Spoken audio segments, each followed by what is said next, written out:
Cobb Fireman, Will Adams. My name's Greg Baker. I'm an engineer with Cobb Fire. I'm Anthony Helms. I've been with the drone program since its inception. The transfer center fire that we got dispatched to, we actually were on an EMS call and we heard it come out.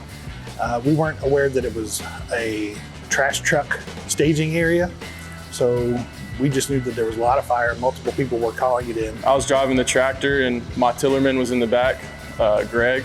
There were probably over 100 trailers in that yard. Initially concerned with it spreading to other trailers or even the tractor parts because they were hooked up to trucks. While I was helping with water supply, Greg set up the aerial. We knew we were going to go ahead and set up the aerial just because the position of the fire in the trailer. So we knew we were going to go ahead and set it up and flow water from it to help extinguish it. There was a lot of smoke, so you could kind of see the flashes of flame every now and then, but you couldn't really tell where the seat of the fire was.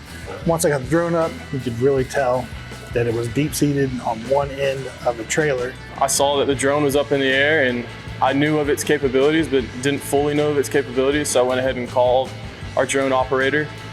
He's talking to the aerial operator, and I was able to help direct them towards which end of the trailer the fire was on because they couldn't hit it from the sides. So with the help of the drone and the thermal imaging, we were able to contain the fire to just the one trailer. We probably flowed water for approximately 25 minutes. We were able to extinguish it fairly fast. It probably would have been out there probably an hour if we didn't have the drone. We would have probably had to just fill it up with water. Drones are good to the fire service because it gives you another view, right? I couldn't see the totality of the fire scene without that drone. The drones in the fire service have been a big help, especially in Cobb County.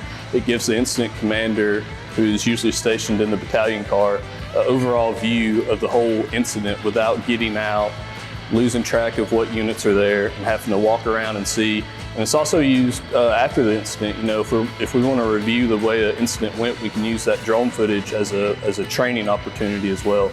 And we can also use it to help locate missing people.